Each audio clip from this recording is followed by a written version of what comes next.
Welcome everybody to the second episode of Buckets of Duckets. I'm your host Chase Myers with my co-host, the great one Josh Watts. Believe that. How you doing, ladies and gentlemen? I'm Josh Watts. This is episode 2, which is twice as many as we had previously done. That's right. I'm dropping some math for you. So, you aren't like new to cutting your own hair.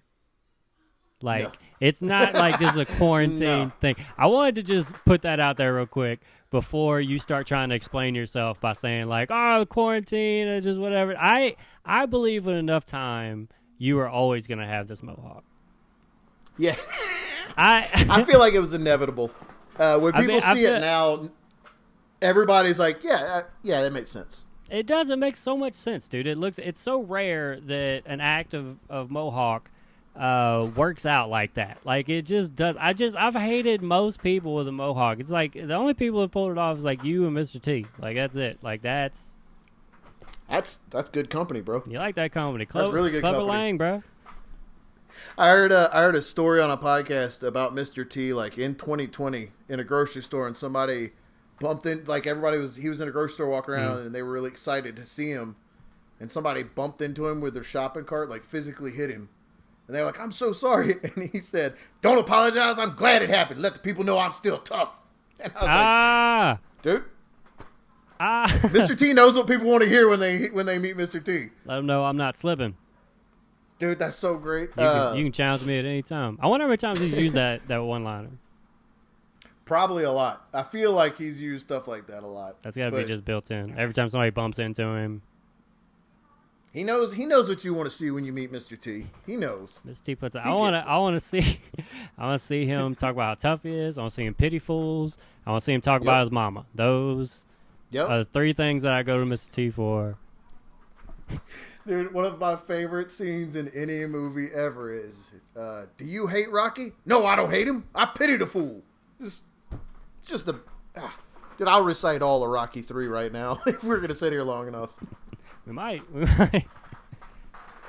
So the best thing, my favorite thing about this mohawk is it's helped me get over. I have some OCD stuff. Like when I used to try to trim my beard, when I did that, if I nicked it, I would have to shave it because I couldn't stand, like a. But yeah, I'm that's so tough. I'm so invested in this. Like I went way up into my head, but I just convinced myself that I did it with a field knife on a boat before I raided a village somewhere. So, like, it's not gonna be a straight line, bro. I got people to kill and villages to plunder. It's gonna. You can't convince me that you didn't do that, dude. I almost died this week. Like, what? No joke, for real. So I'm out there just being essential, right? I'm working this temp job. I'm repairing the economy. I'm doing my part. Okay, I'm out there. I'm wearing gloves. I have a mask on. I'm fighting that virus every goddamn day because I'm gonna make sure that we ship this stuff. Okay, so that's what I'm doing, and it's essential.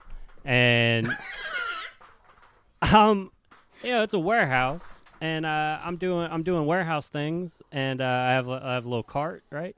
And the cart's like in front of me, and I'm bent down doing some low shelf stuff, and this dude on a cherry picker has a bunch of shit on his pallet, backs up, hits my cart, fucking pushes the cart into me, like into the fucking yeah, not a funny story, just legit almost died, just legit thankful to be around. Like I had to do like the whole like whoa, what the fuck, like that type thing. And then, like, it happened so quick, and it was like, dude, you okay? And then, like, I'm just like, just, I'm a nice fucking dude. So I was like, no, it's fine, because nothing really happened to me. It was just, he pushed me for a little bit. And then 2 seconds later, I'm, like, shaking. And, I was literally like, okay, I have to go. I need to go somewhere else for a little bit, because I almost died out here over some bullshit. And, yeah. Damn, dude. Yeah, bro. So, I used to manage a warehouse for Homeland Security and FEMA down here after Hurricane Katrina. I've heard of it. And we we got one of those wrapping machines that you set a pallet on. You stick the plastic on it, turn it on, it spins to wrap the pallet up in plastic. I know what you're talking about. All right. So the first thing I did was get on it and try to wrap myself up. But it happened. I'm almost embarrassed to tell you. It happened so fast that it was around my head and face before I could do anything. Just immediate suffocation. I had to pull a box cutter off my pants and like try to cut my mouth open. Dude, that's quick thinking. That's quick thinking. I wouldn't have known what to do. Then it's like, do I tell somebody? Because I run this building. Do I tell somebody what a dipshit I am that I just nearly died wrapping myself in saran wrap on a pallet machine they just bought me? Or do I just... And you know what? I didn't say shit to nobody until just now. So if Uncle Sam's listening to this... Tough you shit. Almost killed me, bro. Tough shit. Oh, man. I used to love working at a warehouse. We got a shipment in one time of bubble wrap, but it was like huge rolls of bubble wrap. And I stacked them up so that I could practice wrestling moves off of the shelf onto the bubble wrap. Like, I thought I could land on it, it'd be soft. But what happens if you jump high enough and you land on a big roll of bubble wrap is that you just bounce, like, just enough to fall off and hurt yourself. Okay, I was about to say, I didn't. That sounds like one of those things, like if you hold enough balloons, you'll float. Like I was about to call you on that. I was like, are you sure you'll bounce? But okay, now I understand. You don't. You go like just enough. It slows the momentum down. It slows your falling down just enough for you to get confident and think you won't die, and then you break something. So that was your tax dollars at work, buddy. They're like, who runs this place? And they're like, the guy up there doing Eddie Guerrero frog splash from the top of the... Man, I'm just not meant for a job. I'm so glad we're doing this, man. I'm so glad that we got something to like perform. Like I've been fucking missing the stage, dude. I haven't done any virtual shows. I've stayed away from that. Yeah. So initially when everything went down, I was like, hey, you know, it'd be a great idea. I'm gonna stream live shows from my living room. I'll call it like the Quarantine Comedy Club. Yeah, that's what I'll do. And then I looked on Facebook, and 375 comedians were live streaming from in front of their fucking dresser. And I was like, oh, I don't want any part of that. And then, man. Yeah, and then I talked to some people, and they were just like, "Yeah, I mean, it's cool, and you know, whatever, but it's not the same feeling." And I don't know, man. I need that like live connection to do it. And, but I miss comedy, but doing it like that doesn't with no, I don't know, man. Without that energy to feed off of, it's just. I know people apparently. Computer. Yeah, people apparently will do it through Zoom, so you could at least. Hear back people laughing and stuff, but that's still tough, man. It's still not the same thing. Nah. And also, like, what do you do, like, when you're bombing? You know what I'm saying? Like, do you start... How do you know you're bombing? How do you know you're bombing? All of that. But yeah, if you have a moment where you're lost, like, and you want to do some crowd work or whatever, like, are you literally like, dude in the right box? Oh, man. Who are you here with? Like, what? Who's living with you right now? What do you... Hey, sir, right there. What do you do for a living? What did you used to do before this is what you considered entertainment? A lot of things like comedy, I mean, I get it, and I appreciate people trying to create and be funny during this, and I respect it. I just don't think it's for me. But professional wrestling needs an audience. Yeah. And you know what? Since all this happened, wrestling has been doing empty arena shows. They haven't missed a beat. For those that don't know. They have not. Pro wrestling has not missed a beat. From the day it went down, it was just like, all right, just nobody's in here, but we're still wrestling. We're still going to make everybody. We're still doing it. We're just going to make everybody touch each other and spit on each other and sweat on each other. Yep. And look, I will take a voodoo priest coming out of the ground and making a wrestler vomit black oil by smoking heads at him and chanting like Papa Shango did when there's a crowd there to react to. But like when there isn't a crowd, even them punching each other, I'm like, what are you doing? Come on. For what? I like whenever I've watched some of the pay-per-views. Me and you actually watched some of them together. Yeah. And over Zoom, and we watched WrestleMania and Money in the Bank. And it was funny to me that some of the wrestlers were still like playing to the crowd. Like they couldn't That's break, not there. They couldn't break themselves from like looking out and like, you know, kind of like gesturing, and you know, if they got a belt, they're still holding the belt up at the ring and everything. I love watching them do their whole big intro to like with nobody there and nothing. I know. I just want the other wrestler, whenever the person gets done with their long, like fuck off intro like that, just to be like, cool. You want to fight or what? Real cool, man. All right. So it's just me and you in here. Do you wanna fight? Are we gonna dance about it? What's happening? So one of my favorite wrestlers of all time, obviously, is Stone Cold Steve Austin. Mm-hmm. And the Texas Rattlesnake, or the Bionic Redneck, or whatever else you want to call him. Toughest but it SOB. Turns out the dude is like a champion of the people, and he just doesn't put up with shit. Like, I've seen him shoot down people for making trans jokes and stuff. And he's Stone Cold's woke. I fucking love it. Yesterday on Instagram, he posted a picture of his mask, of him wearing a mask out in public, and he said something about how it was hurting his ears, or just talking about a mask, what we're all dealing with. And some dipshit wrote underneath his comment on Instagram, Stone Cold, don't wear a mask. It goes against your reputation. You're a rebel who fights the system. You don't need to bow down and be oppressed by the liberal, this whole big. And this dude wrote a whole paragraph about why Stone Cold shouldn't wear a mask because he's Stone Cold. And Steve Austin replied to it, shut up, dude. This goes against your character. Like, bro, I'm a real human person. Like, I'm not... Right. I'm like a 55-year-old man. I need to wear a mask. Could die. But you know what did work without a crowd was I thought UFC worked without a crowd. I've always liked UFC, but I really got into it recently with, I'm probably saying his name wrong. I think it's Jorge Masvidal. I'm not the one that's going to help you with that. He just knocked the dude out with a knee, like at the very beginning of the match. He just ran full speed and kneed this dude in his head and then mocked him when the guy got knocked out and fell over. He jumped on the ground and laid right next to him shaking. No shit, it's one of the greatest. Dude, it's one of the greatest things I've ever seen. Bro. The guy he was fighting is like some tough man dude. I forgot the whole story now, so people in the comments are going to. I know UFC people are going to be mad because I'm not prepared to help you in this conversation either. I watch very sparingly. This guy was like outclassed by 100%, and the Jorge was like, "You don't deserve to fight. You shouldn't be here." And then when the match started, they ran at each other, and Jorge just jumped up and kneed the dude in his head, and it was over. But the best part was he knocked out, and when he fell over, the guy who knocked him out did the same thing and laid next to him on the ground and then called him stupid. I do like whenever real fighters do professional wrestling things. Oh, man. Me too. Like, that's why everybody loves McGregor. Yeah, that's why everybody loves McGregor.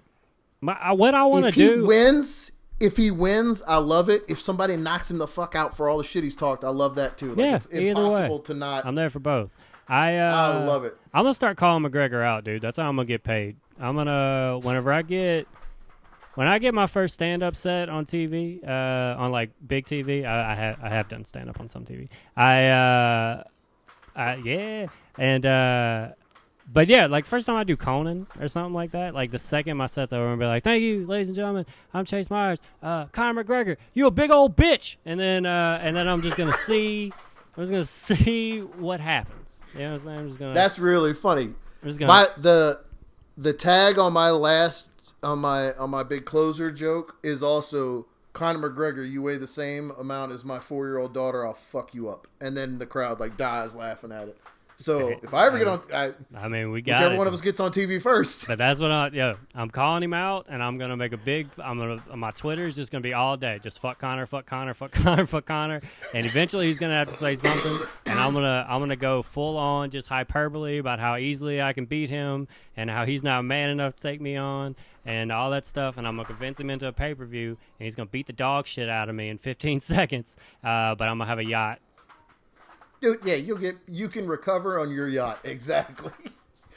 People always post that. Would you fight Mike Tyson for 3 minutes for $2 million? You goddamn right I would.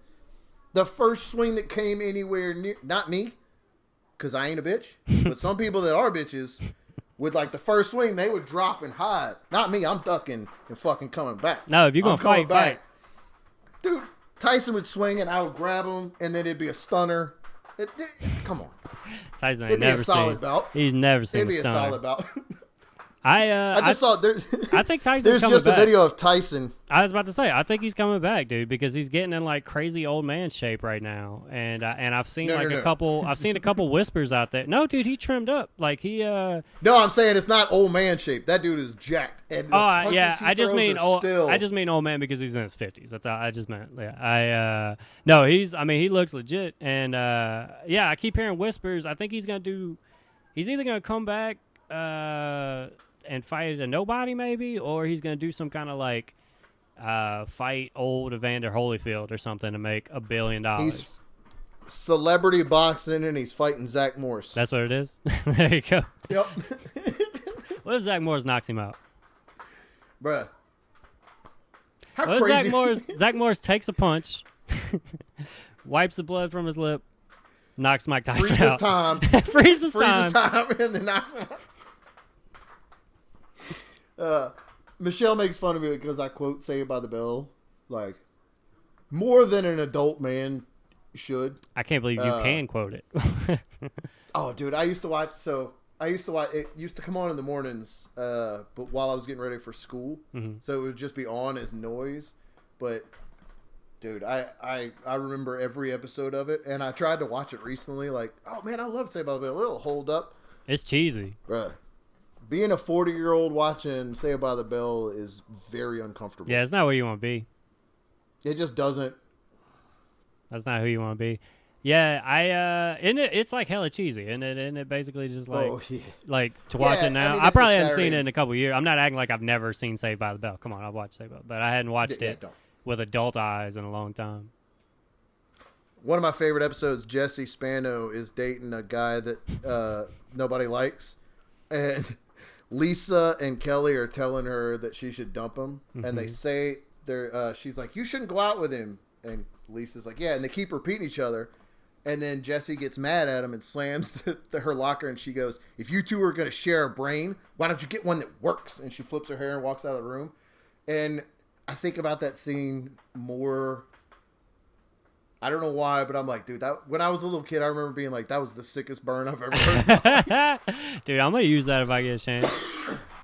Have you seen, so do you have a lot of people on your social media or in your life that don't believe? A handful. They don't believe in everything? A handful. I'm starting to see it's getting louder and louder. They're all from here? Yeah. Are they all from Louisiana? No, there's a couple outliers, but I mean, of course. Yeah. I saw one of the protests, like the open back up protest. I saw a guy carrying a big old sign, and it said "COVID is fake and gay," and I don't know why, but I thought that's the best sign I've ever. I don't know what. COVID is fake and gay, and he's just got a sign up, real proud of it. Yeah, there's a guy There's a guy that I did a Baton Rouge Got Talent with that. He's convinced that it's 5G radiation and the towers that are causing all this. Why would that make sense? Dude, he posted a picture of a bird dead next to a telephone pole and was like, see? This never happened. I fucking told you. These two things have to be connected. It's like, when have you ever seen a bird dead that wasn't because of 5G radiation poison? Never. Exactly. Birds don't die. We all know that. And okay, so he posts a lot of this stupid stuff. So I subconsciously really want to rip into him for being an idiot, but I don't want to argue with people online. So I keep looking for other stuff to give him shit about, just because I'm petty, I guess. And he's a dancer, and he posts these videos of him dancing. I know, yeah. You showed me this. I didn't know that was okay, yeah, explain it to the people, obviously, but you showed me this, and I didn't know that was the same person. Okay. I don't know good dancing or bad dancing. Like, you know bad dancing. You know damn well. You don't gotta be. You don't gotta be some dance teacher to know what's bad dancing. It's really bad. He'll be like, he posts videos where he's like, He's it's 5G sincere. radiation killing people, and then he starts dancing. Man, I like, never saw that crossover Corona coming. I never saw. That is people will cross anything over. I never saw the Corona denier breakdancer. I met this dude at the Baton Rouge's Got Talent show, and they had a trailer What's his talent? set up. Dancing? Dancing's his talent? Is that what he showed up saying is his talent? Yeah, that's what he showed up for. Yeah. Okay. Yeah. Oh, dude, he's tried out for America's Got Talent. He made a documentary about him trying out for America's Got Talent. God. So how'd it go? At this, well, does it have a happy ending? He's still making 5G radiation videos on YouTube. So. But when I met him at the Baton Rouge Got Talent, he was in the trailer. Like, they had a trailer so that we didn't have to talk to the commoners that were just in there and being people. The performers were isolated. And me and Mike Honore walked into the trailer. Mike Honore, another comic, friend of the show, if you're just now listening. He has a Splendid Afternoon. His album is out on iTunes. You should buy it. It's fantastic. Get that for show. Mike Honore. So we walk into the trailer, and there's a dude in the trailer wearing a crow, like the Sting crow mask from when he was in WCW. Like, it's a mask that's face painted like the crow looks like from the crow. movies, like Yeah. white. So he had this mask on, and he didn't take it off. And he said, "What's up, And then he said his name. And when he went to shake my hand, he for real, like, did a... And then stuck his hand out to shake my hand. Inside of a trailer that was like 4x4. For those listening and not watching, Josh just went full breakdance.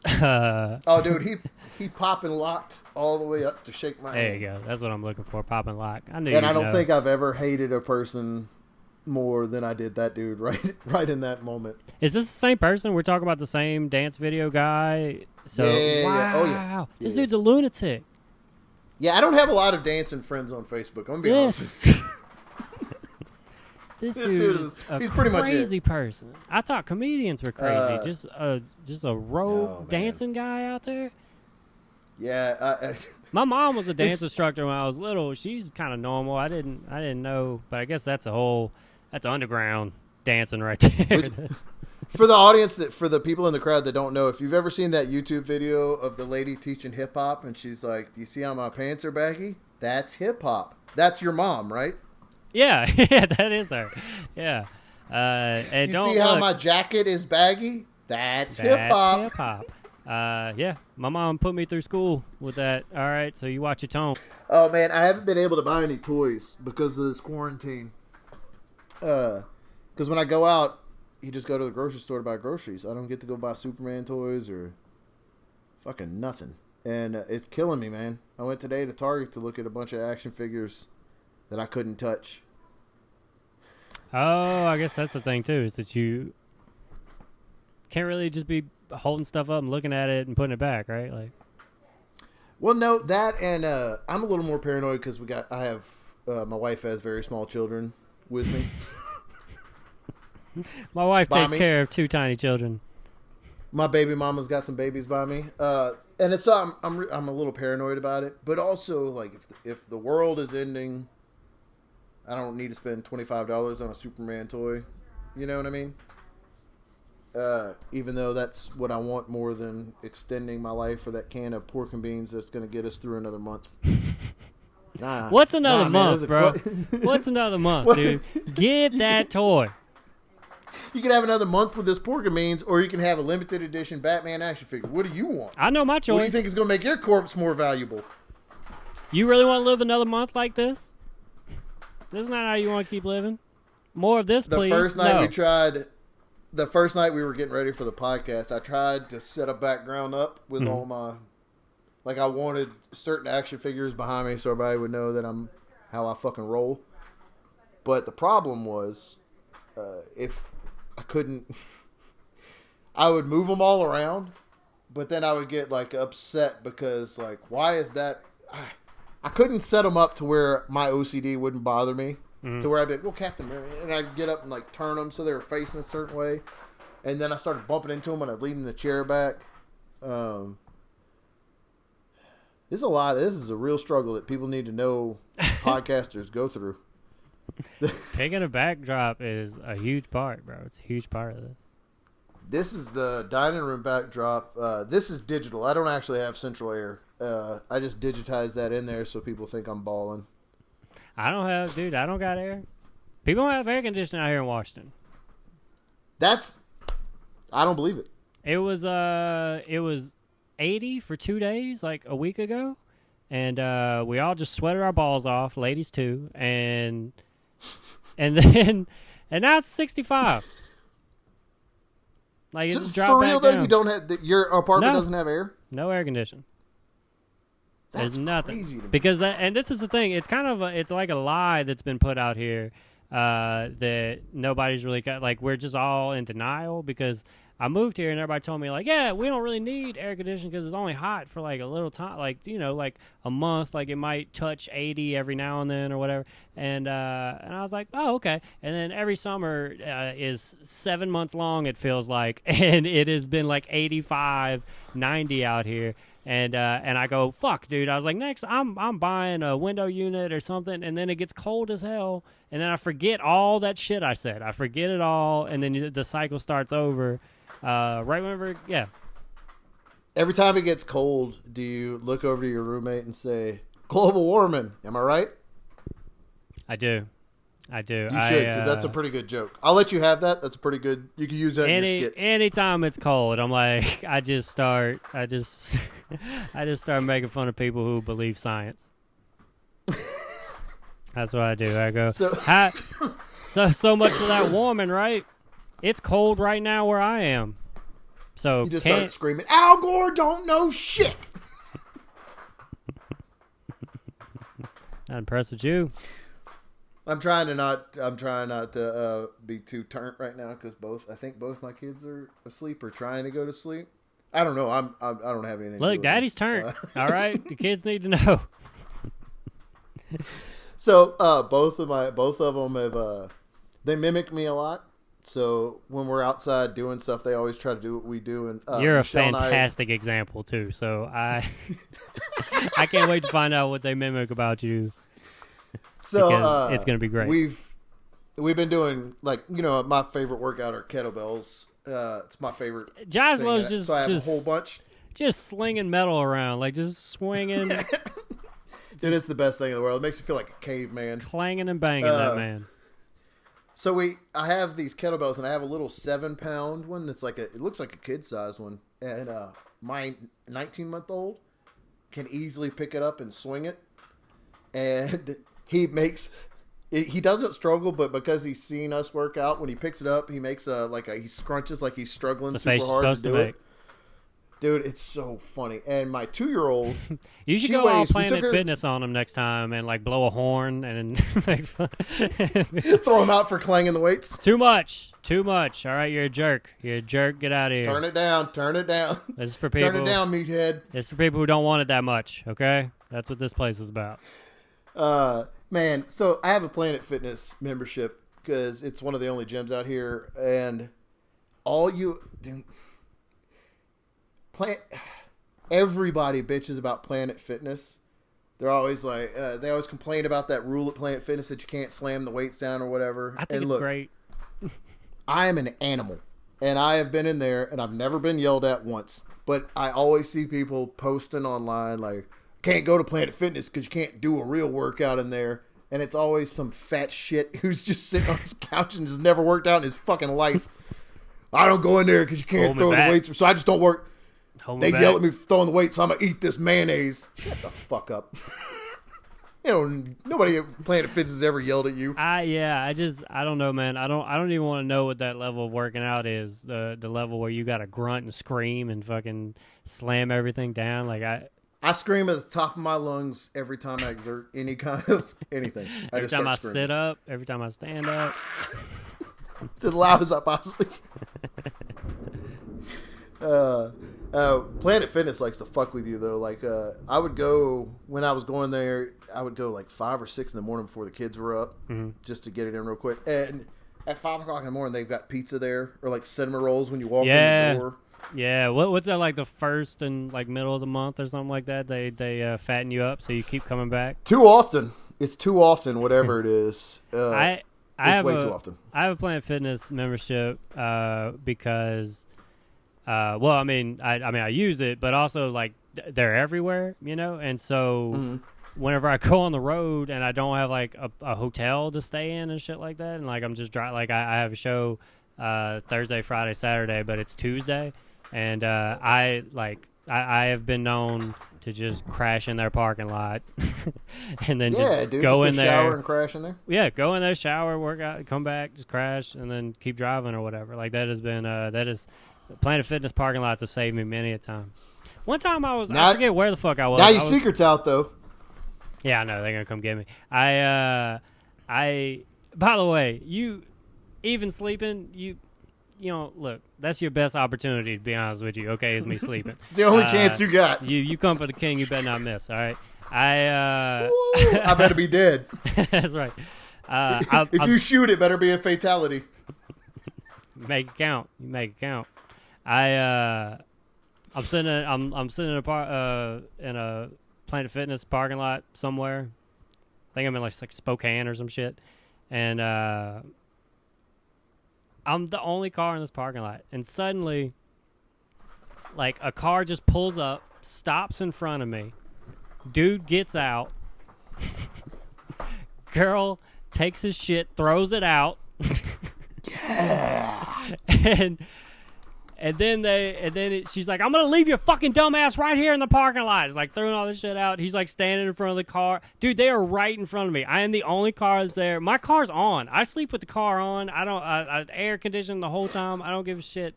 They made it to park in front of the only car in the parking lot. There's lights on. Dude, it was like a show just for me. It was just a show just for me. And so girl drives off now. She drives off. Dude's just there. I'm kind of like, oh, fuck. I hope this dude doesn't come try to talk to me or anything like that. She makes it, just like comes back around and then comes back and like, all right, get your dumb ass in. Like, stop that. Now he don't want to get in. Now he's going, no, fuck that. You left me on the road. I'm not getting it. Get your dumb ass in the car. No, you're just going to leave me in the parking lot. Why don't you just leave me in the parking lot? Like, that's going on. And then drove away. You embarrassed me in front of this car. Yeah. I rolled down the window. I was like, let him back in. Let him back in. You heartless woman, let this man back in. I've been getting interesting emails from the VA. Yeah. I am a veteran / American hero. Of course you are. When I was in Afghanistan, late 2001, early 2002, they had burn pits where we would dig a big hole, throw all your trash in it, and burn it. The bathrooms were buckets, and you just use a bucket, and then every once in a while you'd pull the bucket out, and they would dump diesel in it and set it on fire, and you would just stir a bucket of shit and piss and diesel. And the black smoke, you had to wear an apron and like a big welder's mask because the smoke would come up on you. And now the VA is sending out letters. It's like, it might not have been healthy to let you breathe in. Hey, look, we didn't know at the time, but turns out breathing shit and diesel fumes could be potentially hazardous to your lungs. You should probably know that. It's been brought to our attention recently. Odd little thing. I had to do it a lot because it was a punishment. Like if you did something or you were smart ass, or you said something, or you were too strong, or your muscles ripped out of uniform because they were too big, you'd get in trouble and you'd have to burn. You'd have to do that. So I had to do it a lot, and you'd be sick for hours afterwards. And then 20 years later, it's like, oh hey, guess what? You're probably gonna die. It's probably gonna be what kills you. And they tell you that they'll treat you for. They tell you they'll treat you if you come in, but you know what happens if you go into the VA? They set you next to a 5G cell phone tower, and then boom, you've got coronavirus. That's how they get you. That's how they get you. They get you, Josh Watts. You're absolutely right. That's how they get you every time. You're not gonna get me, Uncle Sam. Uncle Sam's always telling me about stuff I did 20 years ago. He's like, come in here and let me look at you. Ain't happening, bro. I haven't been to the dentist in 10 years, okay? Because I'm smart. My doctor doesn't even know I have children. You think I'm coming in to talk to you? Zoe just told on me. She said very loud over the baby monitor to my wife, Dad just said shit. That's perfect. Old snitching ass girl up there telling on me.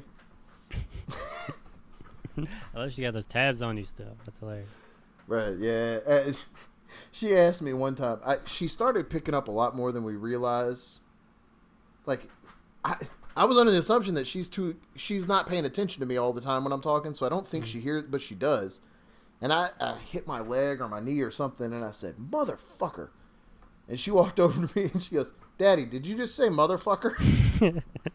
I just wanted to know. I'm just asking. Did you say motherfucker? I said, no, did you? And she goes, no, I didn't say motherfucker. And I was like, oh. Oh, no, it's stuck. Oh, no, it's stuck in there. She's going to keep repeating it. I mean, so fucking what? Do something about it. Oh, so I was saying about the kettlebells and Henry being able to lift them. Right. Zoe is 36 pounds. Okay. Her weight. And she can pick up and swing a 25-pound kettlebell. Ooh. Dude, it is so awesome. Like, she has good form. She could do burpees. It's pretty awesome, man. Damn. And she likes you working these kids out. Dude, she likes to... they don't eat. I tell them, like, if you don't do 7 burpees right now, I'm going to throw your food in the garbage disposal. And then they do it or they don't eat. You know? If I have kids, that's what I'm going to do, but with jump shots. I'm going to be like, don't you come in here until you take I don't want my 300 corner threes tonight, okay? I don't want them to get their hopes up and think they're going to be the next Croatian sensation Tony Kukoc. I'm getting him in every episode, dude. Kukoc is coming up always. I want my kids to strive for that. Man, so this coming Sunday is the last of the Jordan documentary. Finally, it's fine. I have been waiting. Is that Michael Jordan? Michael Jeffrey Jordan. That's right, sir. So there was always like the rumor, like it was always out there that, hey, he filmed all this footage from his last season or whatever. And, but 2 years ago during the NBA Finals, they advertised it for the first time. That's when they advertised it. They were like fucking June. The documentary? Yes. They're like June of 2020, back in 2018. And I've been just trying not to die this whole time. I have just been trying to stay alive. And they even moved the doc up because of everything that happened.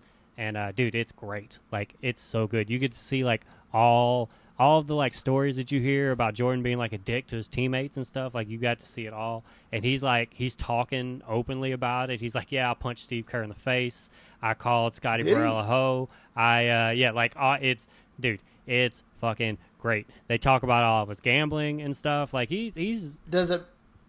Did it mess up your perception of him? No, because I knew all those things and I wanted to hear about them. Like, that was always this thing about Jordan was that, like, yeah, he's this crazy competitive guy, and there was like apparently he was really mean to his teammates, but like, but you never heard anybody talk about it because he's untouchable. You know what I'm saying? So like, to finally just have it all out there and it'd be footage like that, like it's like, you know, locker room footage and stuff. Like you're seeing Dennis Rodman with a notepad watching like tape.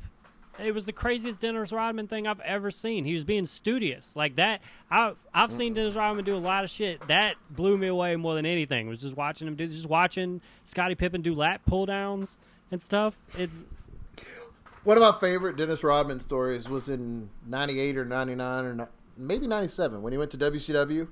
Mm-hmm. And him and Hulk Hogan were fighting Diamond Dallas Page and Karl Malone. All right, let's stop for a second. Let's fill people, like, just for those that Josh is talking about the professional basketball player Dennis Rodman going into professional football while he's playing basketball. I said football. I'm sorry. Professional wrestling. I don't know why I said football. While he's playing basketball, he's in the middle of the season. He's jumping over to he missed practices to go to wrestling stuff. Yeah, I thought they And were he going to was- mention that in this doc, and they didn't. I was really pulling for them to talk about it. But all right, go ahead. This is your craziest Dennis Rodman thing. He was supposed to be fighting. Him and Hulk Hogan were teaming up in a tag team match against Karl Malone and Diamond Dallas Page. And Karl Malone, also an NBA player. Yeah, Karl Malone played for the Utah Jazz, and he was absolutely jacked. I mean, like, dude was That's the mailman. up. Mailman shows So up much every so day. that when they got to the match, Dennis Rodman was supposed to rip his shirt off like Hulk Hogan, but he got self-conscious because of how jacked Karl Malone was, so he left his shirt on for the whole match. But it was like a cheap, shitty shirt, so you could tell that it was supposed to... It was supposed to rip. tear. Yeah. I remember that. That was 97, 98. And then he was on Celebrity Rehab. Oh, yeah. Early 2000s. That show. And he sneaks out and he drinks one night. And then out of nowhere, he starts talking about how he's not intimidated by Karl Malone. Ha! That was just and for dude, you. it's like 6 years later. Like, there's no reason to bring... Nobody asked him about it. Nobody's even talking about it. He was just like, you know what? That's a little treat I'm not for intimidated you. by Karl Malone.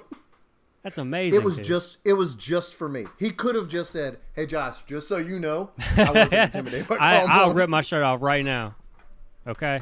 Don't think I would have won't. believed him, but I know that was for me.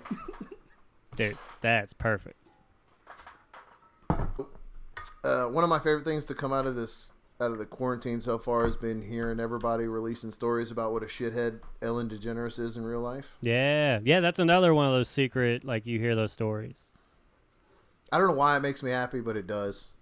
Like, the one I heard that was my favorite was she has a bowl of gum outside of her office, and you have to chew it before you talk to her because you don't want to smell your breath. And I want to start doing something like that. Man, to get so, like, rich that you have, like, that you think you can do that. Yeah, exactly, dude. You're right. That's exactly how you sum that up. I like to get to, like, where you're like, I'm not talking to anybody that's not perfect. Okay, like, you gotta, if you want to enter into my world, you're gonna follow by my rules.